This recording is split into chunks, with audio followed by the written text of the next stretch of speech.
Hello नमस्कार दोस्तों, स्वागत है आप सभी का हमारे YouTube चैनल आदर्श ज्ञान पर। दोस्तों आज हम रीजनिंग के टॉप 17 अति महत्वपूर्ण प्रश्न करने वाले हैं, जिसके बारे में जानकारी देने वाले हैं। इस वीडियो को शुरू से अंत तक जरूर देखिएगा। वीडियो अच्छा लगे तो लाइक कर दीजिए, चैनल पे नए आए हैं तो सब्सक्राइब कर लीजिए और दोस्तों को कृपया करके शेयर अधिक से अधिक जरूर कर दीजिए। आप देखिए प्रश्न आप रीजनिंग के किस टाइप के होंगे। यहाँ पे हमने कुछ उदाहरण डाला है। ये एनालॉजी से संबंधित प्रश्न है। पृथ्वी नीला का संबंध स्थापित करते हुए मंगल ग्रह का प्रश्नवाचक चिन्ह के स्थान पे क्या आएगा उसे ज्ञात करना है। इस प्रकार हम जूते, घास और मोबाइल का वेन डायग्राम कैसे बनाएंगे वो क्वेश्चन नंबर 3 में दिखाया गया है। क्वेश्चन नंबर 2 में देखते हैं कि यहाँ पे इस सीरीज में प्रश्नवाचक चिन्ह के स्थान पे क्या आएगा वो ज्ञात करना होगा। इस प्रकार के आपके अति महत्वपूर्ण प्रश्न हम 17 क्वेश्चन टॉप लेके आए हैं। आज हम आते हैं सीधा प्रश्न पे। क्वेश्चन नंबर 1 आपके सामने में है। पृथ्वी नीला का संबंध स्थापित करते हुए, पृथ्वी और नीला के बीच संबंध स्थापित करते हुए मंगल ग्रह का संबंध प्रश्नवाचक चिन्ह के स्थान पे क्या आएगा वो ज्ञात करना है। चूंकि पृथ्वी को हम लोग क्या बोलते हैं, नीला ग्रह बोलते हैं। पृथ्वी को क्या बोलते हैं, पृथ्वी नीला ग्रह कहलाता है। उसी प्रकार मंगल ग्रह का नाम जो है, मंगल ग्रह का नाम हम लोग लाल ग्रह के नाम से जानते हैं। तो मंगल ग्रह प्रश्नवाचक चिन्ह की जगह पे लाल हो जाएगा। मंगल ग्रह का संबंध लाल से है। तो इस प्रश्न का सही आंसर ऑप्शन बी हो जाएगा। अगला प्रश्न है क्वेश्चन नंबर 2। श्रृंखला को पूरा करना है और प्रश्नवाचक चिन्ह पे क्या आएगा वो ज्ञात करना है। यहाँ पे 6, 7, 21, 22, 66 प्रश्नवाचक चिन्ह और 201 डाला हुआ है।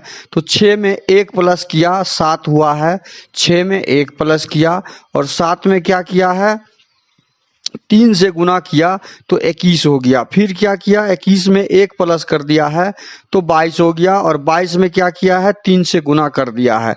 ये +1 गुना 3 +1 गुना 3 का यहाँ पे कॉम्बिनेशन बना हुआ है, पैटर्न बना हुआ है। तो यहाँ पे क्या हो जाएगा +1 हो जाएगा और +1 होने के बाद यहाँ जो संख्या ज्ञात होगी प्रश्नवाचक चिन्ह के स्थान पे, मान लीजिए 66 में 1 जोड़ेंगे तो हमारा आंसर 67 होना चाहिए और 67 को 3 से गुना करते हैं तो क्या 201 आता है। हाँ 201 आ रहा है। इसका मतलब हमारा 67 आंसर सही हो जाएगा और जो ऑप्शन सी में दिखाया गया है। यहाँ पे पैटर्न क्या लगा हुआ था, +1 का गुना 3 का जोड़ 1 गुना 3 जोड़ 1 गुना 3 का पैटर्न इस सीरीज में, इस श्रृंखला में लगा हुआ था। इस श्रृंखला के इस पैटर्न के अनुसार हमारा प्रश्नवाचक चिन्ह के स्थान पे 67 आंसर आएगा। अगला क्वेश्चन है क्वेश्चन नंबर 3। देखिए जूते, घास, मोबाइल ये तीनों शब्द ऐसे हैं जिसका वेन डायग्राम हमें बनाना है। मान लीजिए ये जूता है, ये घास है और ये मोबाइल है। तीनों अलग अलग चीज है। ये जूता हो गया, ये घास हो गया और ये मोबाइल हो गया। तीनों में कोई संबंध आपस में नहीं है। तो ये बी नहीं होगा, सी नहीं होगा, डी नहीं होगा। तो हमारा सही आंसर क्या आ जाएगा, ऑप्शन ए हो जाएगा। अगला प्रश्न है क्वेश्चन नंबर 4। उस चित्र का चयन करें जो निम्नलिखित चित्र के रिक्त स्थान से सही तरह से मेल खाए। अब देखिए ये लाइन यहाँ पे सीधी सीधी लाइन है जो घूम के ऐसे वर्गाकार बनी है। तो इस प्रकार की लाइनें हमारे पास डी में नहीं है, सी में, बी में भी नहीं है, सी में गोल गोल है, ए में है। तो हमारा सही आंसर क्या हो जाएगा, ए, ऑप्शन ए। अगला प्रश्न है क्वेश्चन नंबर 5। लुप्त संख्या ज्ञात करनी है। लुप्त संख्या, देखिए लुप्त संख्या ज्ञात करने के लिए क्या करते हैं, या तो ऊपर से नीचे की ओर आते हैं या नीचे से या दायां से बायां की तरफ जाते हैं। तो इसमें हमें दायां से बायां हम जब देखते हैं तो दायां से बायां को संख्या में 15 बड़ी संख्या है और 4 छोटी संख्या है। तो इसमें क्या पैटर्न लगा हुआ है वो पैटर्न ढूंढते हैं। इसमें पैटर्न लगा हुआ है 3 को 4 से गुना कर दिया, 3 चौके कितना हो गया 12 और 12 में 3 जोड़ दिया, 12 में 3 जोड़ दिया बीज की संख्या हमने ज्ञात कर लिया, बड़ी संख्या हमने ज्ञात कर लिया। उसी प्रकार से दूसरे लाइन में भी वही संबंध देखते हैं है कि नहीं है। 7 का 5 से गुना, 7 पच्चे 35 और 3 जब जोड़ते हैं तो 38 हो रहा है, 38 हो रहा है। इसका मतलब हमने पैटर्न इस लुप्त संख्या वाले टेबल में पैटर्न ढूंढ लिया है।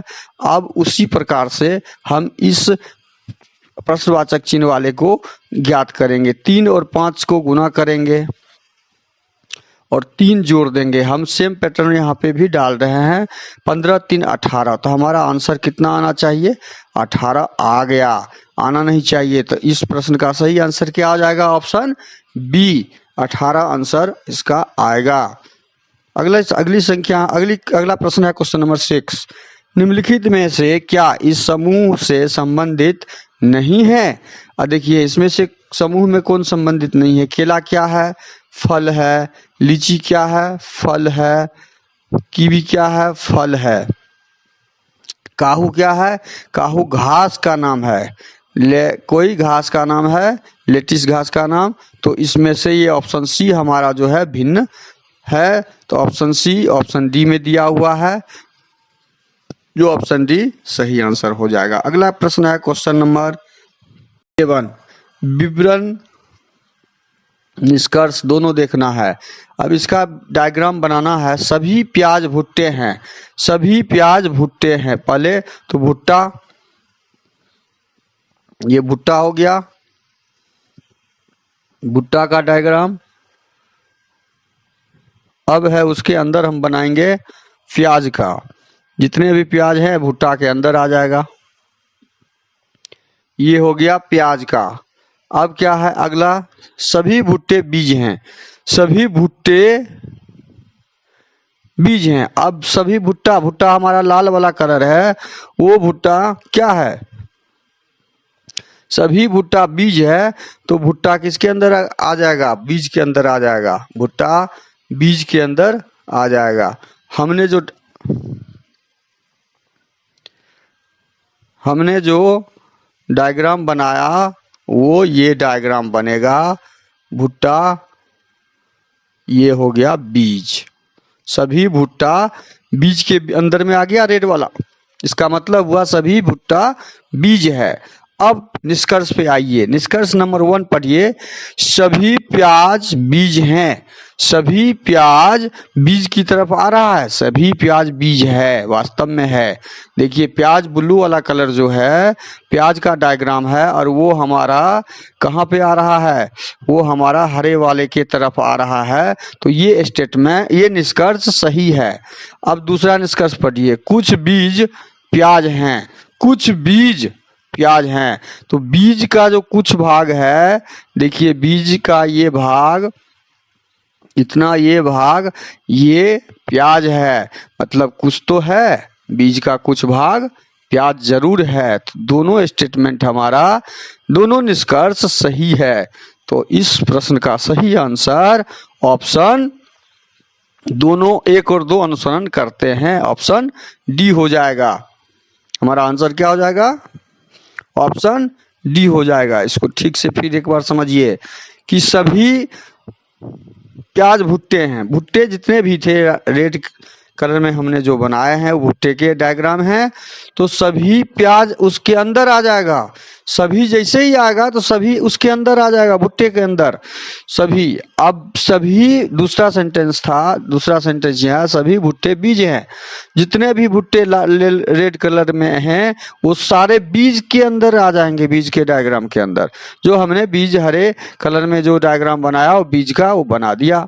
अब निष्कर्ष में था सभी प्याज बीज है, तो जितने भी हम जो ब्लू कलर वाले प्याज का डायग्राम बनाए थे वो बीज के अंदर है। इसका मतलब सभी प्याज बीज है डायग्राम के अनुसार, प्रश्न के अनुसार। कुछ बीज प्याज हैं, तो ब्याज का कुछ बीज का हिस्सा जो है, ये बीज का कुछ हिस्सा, मान लीजिए कुछ ये बीज हम बनाते और बीच में प्याज होता, तो कुछ बीज का हिस्सा ये है ना प्याज। तो वही तो सेकेंड निष्कर्ष भी सही है। तो सेकेंड निष्कर्ष भी सही है, तो हमारा ऑप्शन डी सही होगी। अगला प्रश्न है क्वेश्चन नंबर डी। जयंत ने अपने दोस्त से उस आदमी का परिचय, जयंत नाम का एक आदमी है, जयंत आदमी का नाम का अपने दोस्त से उस आदमी का परिचय कराते हुए अपने पत्नी के, जयंत की पत्नी, देखिए उसके पिता का पुत्र, जो आदमी के बारे में ये बता रहा है, यही आदमी के बारे में ये जानकारी दे रहा है।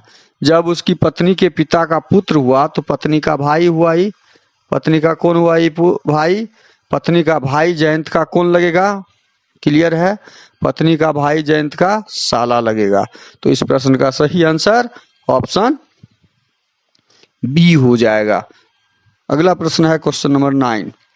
यदि प्लस का अर्थ, देखिए यहाँ पे क्लियर है, प्लस का अर्थ 19, प्लस का अर्थ यहाँ पे क्या दिया हुआ है, गुना में, गुना, यहाँ पहले देख लीजिए दिया हुआ क्या है, गुना 14 भागा 9, इसको क्या किया, प्लस को गुना, गुना का अर्थ जोड़ दिया हुआ है, गुना का अर्थ क्या दिया हुआ है, जोड़,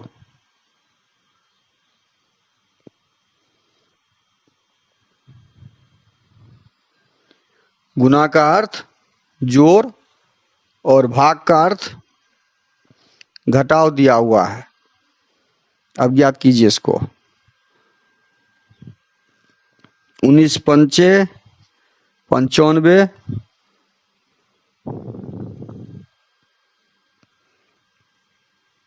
जोड़ 14 माइनस 9 बराबर 100। तो हमारा इस प्रश्न का सही आंसर ऑप्शन ए हो जाएगा। अगला प्रश्न है क्वेश्चन नंबर 10। नंदन का मुख पश्चिम की ओर है, नंदन का मुख पश्चिम की ओर है। देखिए इस दिशा के ज्ञान को हमेशा ध्यान रखिए,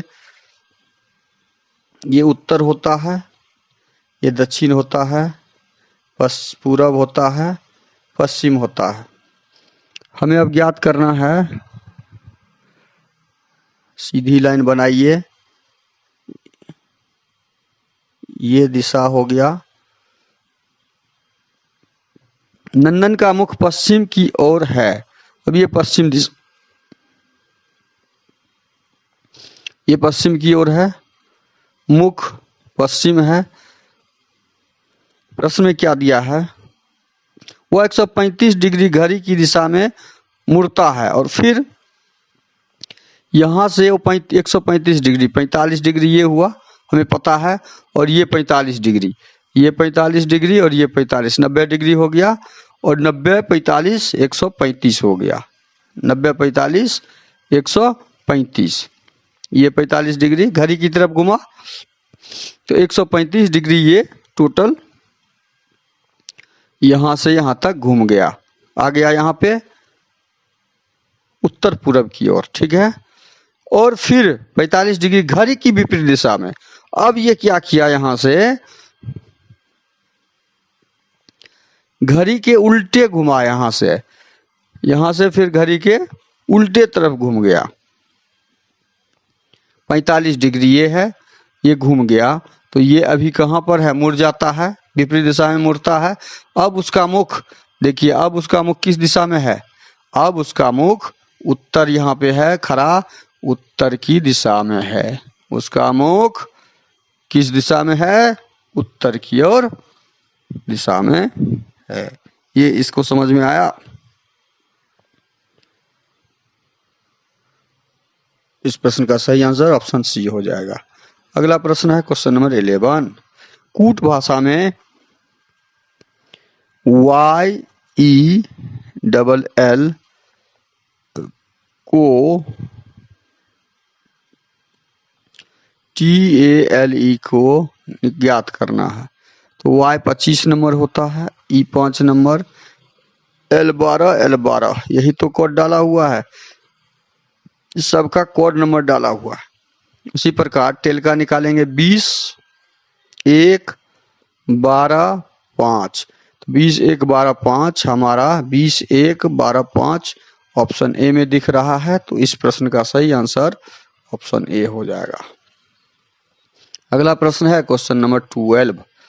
पी को 6 जे को, अब देखिए एम गुना जे जोड़ एल ओ भाग है, भागा एल जोड़ जे बराबर प्रश्नवाचक चिन्ह। अब यहाँ पे क्या दिया, m के जगह पे हमें 24 बैठाना है। m बराबर क्या दिया हुआ है 24 गुना j का 4 दिया है 4 भागा l का 8, l बराबर 8 जोड़ j बराबर 4 ज्ञात कीजिए, बराबर 24 गुना 4 बट्टा 8, 8 तरीक 24 जोड़ 4, 4 तिये 12, 12 4 16। क्या आंसर आ गया हमारा 16, जो ऑप्शन ए में है। गणितीय संक्रियाएं हैं ये भी। अगला प्रश्न है क्वेश्चन नंबर 13। किसी सांकेतिक भाषा में रेट को RAT, रेट को स्टार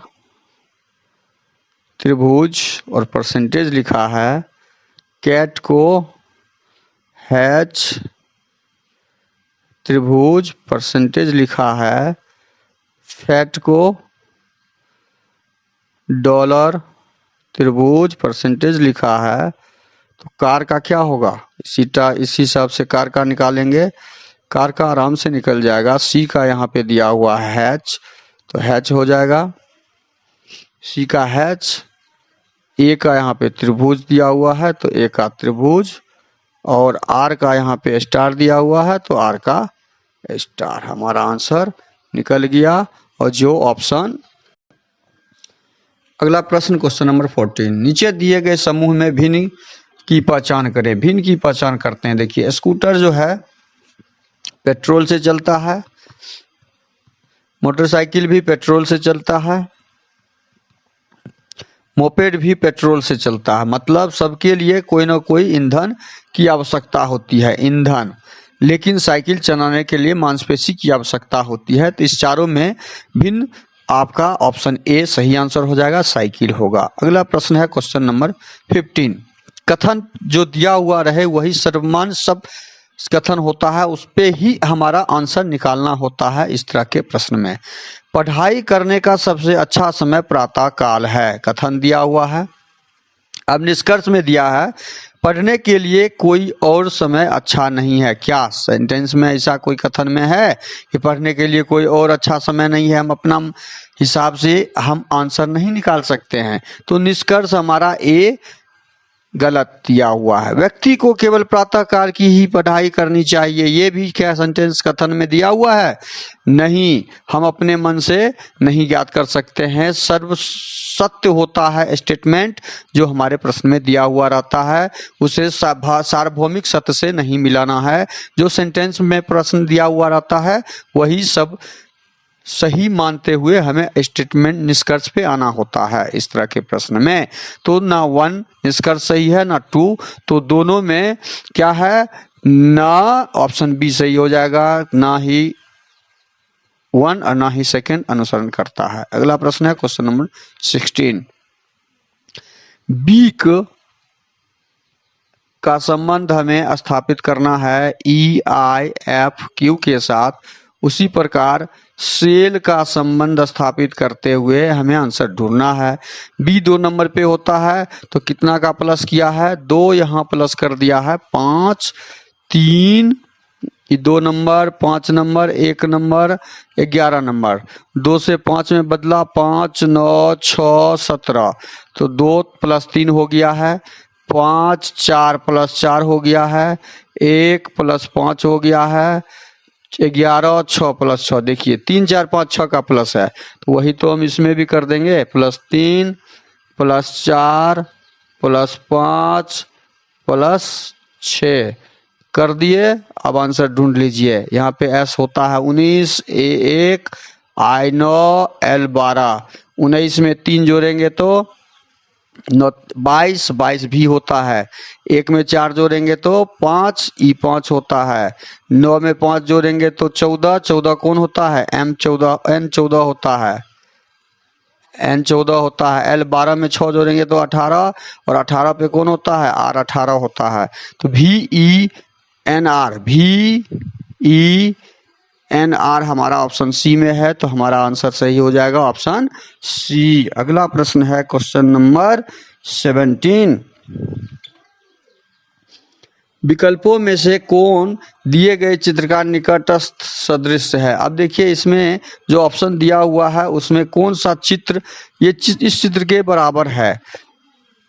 चित्र पे हमेशा ध्यान रखिए, जो दिया हुआ है आदमी का चित्र, जो वो वर्ग के लाइन के ऊपर सटा हुआ है, वर्ग के लाइन के ऊपर सटा हुआ हमें इसमें देख रहे हैं, ठीक है। इसमें नहीं है, ये होगा ही नहीं, ये होगा ही नहीं, इसमें देख रहे हैं। अब तीर का निशान हमारा जो है बड़ी भुजा जो है बड़ी भुजा की तरफ की ओर घुमा हुआ है और छोटी भुजा के नीचे के साइड में है। तो यहाँ पे बड़ी भुजा की तरफ ना घूम के ये छोटी भुजा की तरफ घुमा हुआ है, तो ये भी हमारा ऑप्शन नहीं होगा। ये ABCD में हमारा सी ऑप्शन सही होगा। देखिए बड़ी भुजा की तरफ घुमा हुआ है इसका मुख तीर का, और छोटी भुजा के पैरेलल है, तो हमारा सही आंसर ऑप्शन सी निकलेगा। वीडियो शुरू से अंत तक जरूर देखिए। वीडियो अच्छा लगे तो लाइक कर दीजिए, चैनल पे नए आए हैं तो सब्सक्राइब कर लीजिए, और दोस्तों कृपया करके अधिक से अधिक सब्सक्राइब जरूर कीजिए और दोस्तों को शेयर भी कर दीजिए। बेल आइकन को ऑल सेट पे जरूर डाल दीजिए। थैंक यू, धन्यवाद, जय हिंद, जय भारत।